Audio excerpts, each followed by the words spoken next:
अस्सलाम वालेकुम क्लास 5। आज हम नेक्स्ट टॉपिक पढ़ने लगे हैं विच इज़ पार्लियामेंट। हम पढ़ रहे थे कि जो पाकिस्तान की हुकूमत है, जो फेडरल सिस्टम गवर्नमेंट का बना हुआ है, उसके अंदर कौन कौन से मेजर हिस्से होते हैं। एक हमने उसमें पढ़ा था कॉन्स्टिट्यूशन के, जिसको हम कहते हैं कवानीन, फिर आइन, फिर उसके बाद सेकंड हमने पढ़ा था प्रेसिडेंट यानी सदर, और आज हम तीसरा इसका मेजर हिस्सा पढ़ने लगे हैं which is parliament. The parliament of Pakistan consist of 2 houses. अब जो पार्लियामेंट है पाकिस्तान की, उसके अंदर 2 मेजर हाउसेस का मतलब ये नहीं है कि घर बने होते हैं अलग अलग। इसका मतलब है कि एक पार्लियामेंट एक पूरी की पूरी जगह है, उसके अंदर हमने 2 हिस्से ग्रुप्स बनाए हुए हैं। The upper house is cold senate and the lower house is cold national assembly.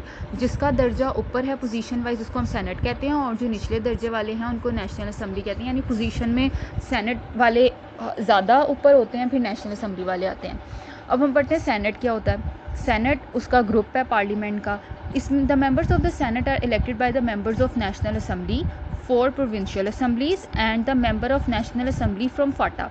अब जो सेनेट के सारे मेंबर्स हैं वो कौन बनाता है, वो बनाते हैं नेशनल असम्बली के जितने मेंबर्स हैं वो वोटिंग करेंगे। फिर जितने भी सूबे हैं, सूबे चारों सूबों के जो मेंबर्स हैं वो वोट करेंगे, और नेशनल असम्बली जो कि फाटा से बिलोंग करती है, फाटा होता है फेडरल सिस्टम, जो इस्लामाबाद है, इस्लामाबाद की अलग नेशनल असम्बली है। तो इस्लामाबाद की जो नेशनल असम्बली है फाटा, उसके बंदे जो वोट करेंगे, तो ये जो तीनों ग्रुप्स वोट करेंगे, और वोट करने से जो मेंबर्स आएंगे हमारे पास इलेक्ट होंगे वो सेनेट के मेंबर्स होंगे।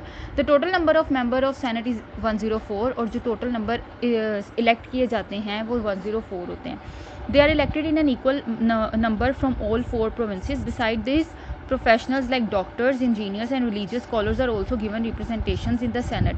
अब यहाँ पे सेनेट के अंदर जो 104 लोग मेंबर बन रहे हैं वो मेंबर बनते हैं इक्वल, यानी चारों सूबों में है ना, तो चारों सूबों में 104 को 4 पे डिवाइड कर लें तो हर सूबे में तकरीबन आपके पास बनेंगे 26 एक जगह पंजाब, सिंध, बलूचिस्तान, और उसके बाद चौथा कौन सा, खैबर पख्तूनख्वा। तो चारों से 26 लोग आएंगे, और इन 26 लोगों के अंदर लाजमी है कि कोई ना कोई एक डॉक्टर, इंजीनियर और एक उल्मा ज़रूर मौजूद होगा। Senators retire after their term is over and new members are elected in place of them. It is mandatory for a member of Senate to be 30 years old. To run the proceedings of the Senate, the member elect chairman and deputy chairman. अब जो सेनेट्स के अंदर member होते हैं उनको हम senators कहते हैं। सेनेटर्स का जैसे प्रेसिडेंट का 5 साल का होता है, इसी तरह सेनेटर को भी एक टाइम लिमिट दिया जाता है, और ज़रूरी नहीं है वो 5 साल हो, वो ज़्यादा टाइम के लिए भी हो सकता है, जब तक उसकी जगह कोई और नए बंदे को इलेक्ट नहीं कर लिया जाता। और इसका एक ज़रूरी हिस्सा ये है कि जो भी सेनेट का बंदा इंतखाब हो रहा है उसका वो 30 ईयर्स से ज़्यादा का हो, और ये जितने भी सेनेट के काम हैं इनको चलाने के लिए एक ऊपर चेयरमैन बैठा होता है और उसके नीचे एक डिप्टी चेयरमैन। इन 104 में से ही सेलेक्ट किया जाता है चेयरमैन और डिप्टी चेयरमैन, फिर वो सेनेट के बंदे जो हैं वो इलेक्शन करते हैं। जो दूसरा ग्रुप है पार्लियामेंट का उसे हम कहते हैं National Assembly. National Assembly makes laws. The total number of its member is 342। People elect their representative by voting in the elections. These elected representatives are called members of national assemblies. They represent their votes and present their demands to the government for solution. अब national assembly का major काम क्या है कि वो कानून बनाती है, और इसके जो टोटल मेंबर हैं वो 342 होते हैं, और नेशनल असम्बली के लोग भी कौन, मेंबर्स ही इलेक्ट करते हैं, ठीक है। और इन मेंबर्स का काम ये होता है कि वो गवर्नमेंट के पास जितने भी मसले मसाइल आवाम की तरफ से आ रही हैं, या किसी भी मुल्क का कोई मसला है तो उसका हल निकालें, और हल निकाल के गवर्नमेंट के पास लेकर जाएं, और फिर उसके सोल्यूशन के ऊपर साइन करवाएं। All members of the National Assembly are elected from all provinces of Pakistan, Punjab, Sindh, Khyber Pakhtunkhwa, Balochistan and the areas under administration of the federal government. अब जितने भी मेंबर्स हैं नेशनल असम्बली के वो हम choose किए जाते हैं चारों सूबों से, और इसके अलावा फेडरल यानी इस्लामाबाद से भी। दे रिप्रेजेंट, अच्छा ये हमारा काम आज यहीं तक है, ठीक है। इसके अलावा आपने काम ये करना है कि आपने क्वेश्चंस करने हैं कुछ शॉर्ट, वो देख लें।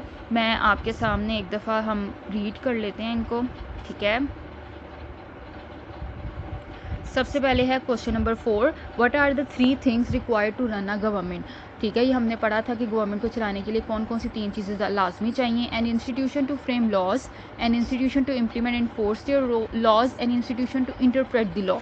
देन क्वेश्चन नंबर 5 है आपके पास, what is the basic rule of constitution. The set of basic rules according to which the system of a state is govern is known as constitution. Question number 6 is who problem of people at local level. Answer is a councillor is elected from every locality who tries to solve the problem of people at local level. Question number 7 is name the pillar of federal government. There are following pillar of federal government. अच्छा ये अब हम पढ़ रहे हैं constitution, president of Pakistan हमने पढ़ लिया, पार्लियामेंट हमने आज पढ़ लिया, उसके बाद 3 और हैं प्राइम मिनिस्टर, कैबिनेट और सुप्रीम कोर्ट, ये हम बाद में पढ़ेंगे. Then question number 8 what should be the age of president of Pakistan. Pakistan के प्रेसिडेंट की एज हमने पढ़ी थी, his age should be at least 45 years. Then question number 5 what is the tenure of president. Answer is the tenure for the office of president is 5 years. 5 साल तक के लिए वो मुंतखब होता है. तो ये थे आपके 5 सवाल 4 से 9 तक क्वेश्चन शॉर्ट, ये आपने लिखने हैं और याद करने हैं.